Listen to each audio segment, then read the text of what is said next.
Hey guys! Today I'm going to do a video called Racing in the Rain Part 7 Chapter 7.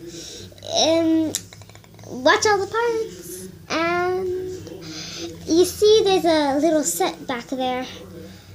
That's for a special video, but don't worry, stay tuned in the nighttime because it's a scary one. Okay? If you are afraid of stuff like horror stuff, then don't watch it. Watch my other videos. But anyways, let's go ahead and read. Okay, here's chapter 7. So we're gonna be reading it. Let's go. Let's read. Picture everything in your mind. When it was just Daddy and me, he used to make up to $10,000 a month in his spare time by selling things to people over the telephone. But after Evie became pregnant, Daddy took his job behind the corner at a fancy auto shop, the one that serviced only expensive German cars. Danny liked his job, but Denny liked his job, but it ate up all his free time, and he and I didn't get to spend our days together anymore. Sometimes on weekends, Denny taught at a high-performance drivers school run by one of the many car clubs in the area, BMW, Porsche, Alfa Romeo. He often took me to the track with him. I enjoyed those outings very much. He didn't really like teaching at these events. He didn't really like teaching at these events because he didn't get to drive. He just had to sit in the passenger seat and tell other people how to drive.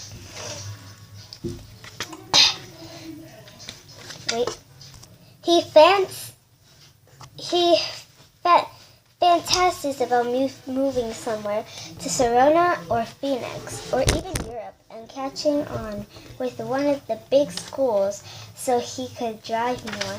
Evie said he didn't think she could ever leave a saddle. But Evie works for some big clothing company because it provides us money and health insurance. Also because he could buy clothes for the family at the employees discount. She went back to work a few months after Zoe was born, even though she really wanted to stay home with her baby. With Denny and Evie working on Zoe off at daycare, I was left to my own devices.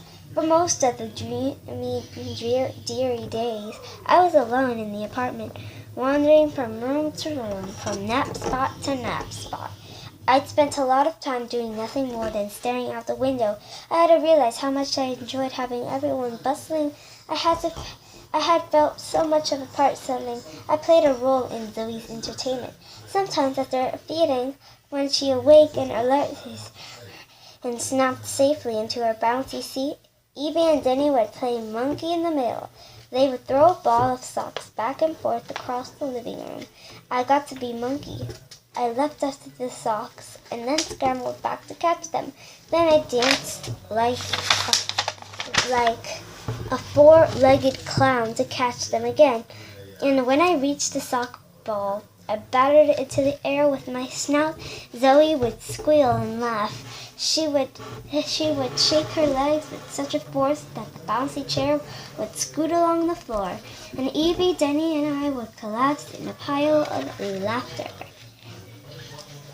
But then everyone moved on and left me behind.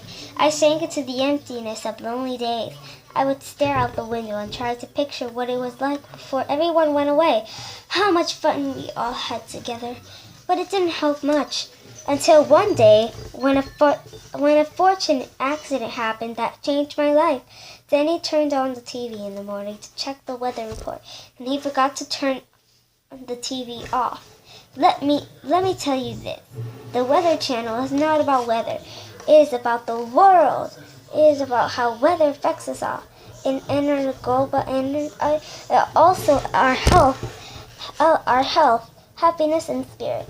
The channel goes into great detail about weather and all different kinds: hurricanes, tornadoes, hail, rain, lightning. Hurricane.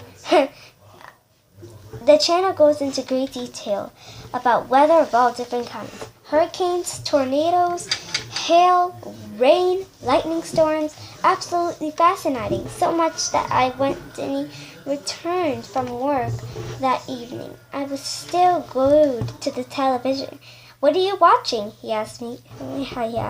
He asked when I came in, as if I were Evie or Zoe, as I couldn't have been more natural to see me there or actress like that. But Evie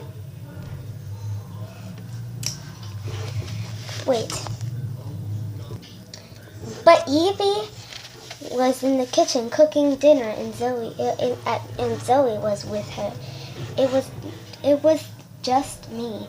I looked at him and then back to the TV, which was showing the day's Mara event, flooding due to heavy rainstorms in the East Coast. "The Weather Channel?" he scoffed, snapping the remote and changing the channel. "Here." He changed it to Speed Channel. I had watched plenty of TV as I grew up, but only when a person was already watching. Denny and I enjoyed racing and movie channels. Even I watched music videos and Hollywood goss. Zoe and I watched children's shows. I tried to teach myself to read by studying Sesame Street, but it didn't work. Suddenly, the idea of watching television by myself entertained my life. If I had been a cartoon, the light bulb over my head would have lit up. I barked excitedly when I saw cars racing on the screen. Then he laughed. "Better, right?" "Yes, better!" I scratched deeply, joyless, doing my best downward face, and a dog wagging his tail, both gestures of happiness and approval. And Danny got it. "I didn't know you were a television dog," he said. "I can leave it on for you during the day, if you want." I want! "But you have to limit yourself," he says. "I don't want to catch you watching TV all day long. I'm counting on you to be responsible." I am responsible. I have learned a great deal until that point in my life. But once Danny began leaving the TV on for me, and education really took off, which the boredom gone, started moving quickly again. The weekends were all together. The weekends were we were all together seemed short and filled with activity.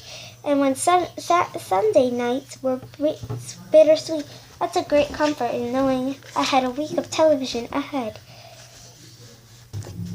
I was so interested in my kitten education.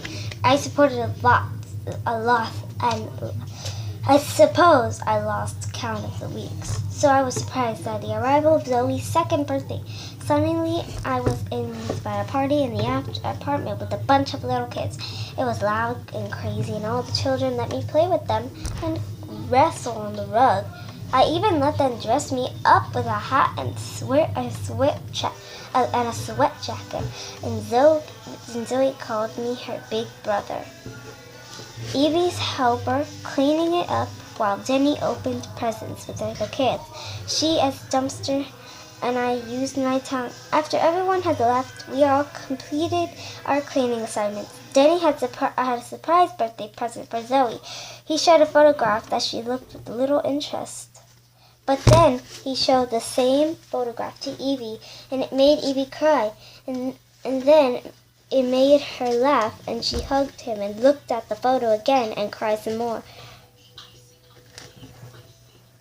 Then he picked up the photographs and showed it to me, and it was the photo of a house Danny had bought. "Look at this, Enzo," he said. "This is your new yard. Aren't you excited?" I guess I was excited. Actually, I was kind of confused.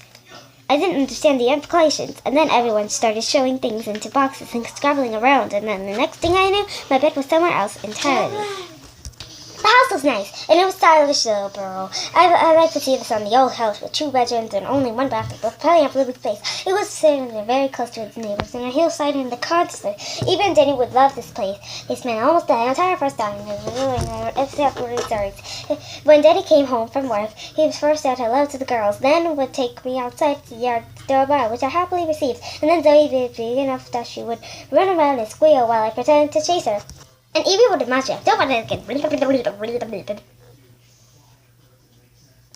You guys read because I have no time left to read. I'll give you some time. You can pause the video if you want. What? Sorry I was going so fast because the video is about to end. Bye. Subscribe, hit the notifications, and like this video. Bye.